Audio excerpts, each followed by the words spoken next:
jiggy roar. What? The jiggy roar.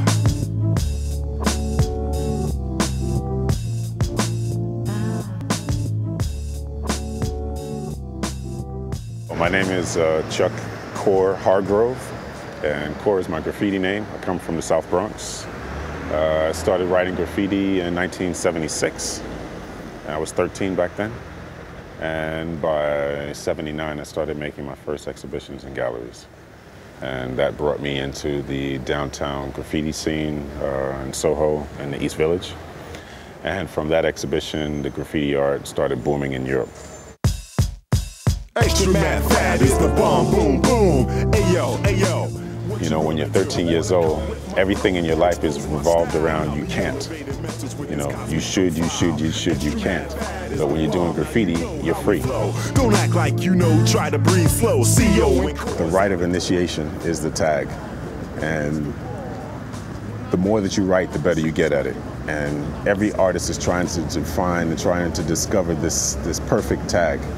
And then later on, it would be a multicolored piece, be it on a train, be it on a wall, a bus, or whatever. Select language.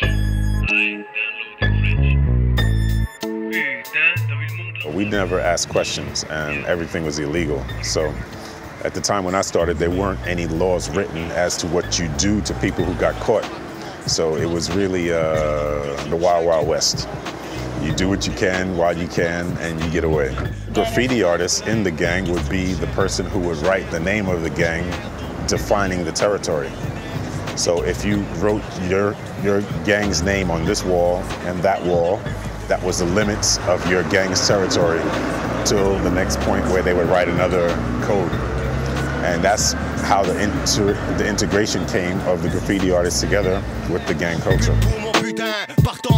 Dans le bordel général, ma fight est mentale, l'attitude, une question d'altitude cérébrale. Au sommet, la solitude s'installe. Mets-toi une balle ou avale la pilule. Fais-toi une raison. I treat the drawing like the line drawing like a drawing on paper.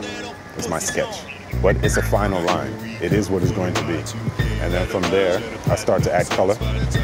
And during the various processes of adding color, a story starts to develop in my head, and then I finish it at the end.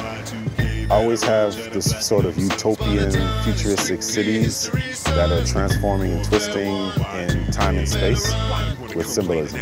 So in this painting behind me, I have some circles, which are sort of windows into another dimension.